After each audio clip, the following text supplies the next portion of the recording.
Success மீட்டுன்னு சொன்னாரு. இப்போ success மீட்டுன்னு சொல்கிறாருப்பா, நன்றி மீட்டிங்காவது போடுங்க. ஏன்னா சக்ஸஸ் மீட்னா அந்த படம் சரியாக போகாது அப்படின்ற ஒரு விஷயம் சொல்லிட்டு இருக்காங்க. போடாத படத்துக்கு தான் சக்ஸஸ் மீட் வைப்போம் அப்படின்னு சொல்லிட்டு இருக்காங்க. அப்படிதான் போகுது.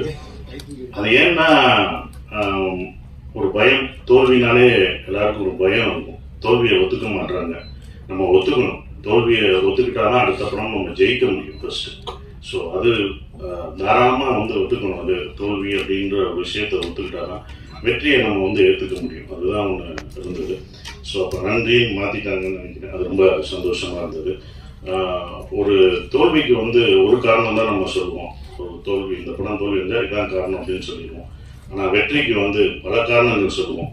ஸோ இதனால முடிச்சு, இவர்னால, இவங்க இருந்தாங்க, இப்போ அப்படின்ற மாதிரி ஒரு காரணம் சொல்லுவாங்க. அதனால இந்த படத்துக்கு, கருடன் படத்துக்கு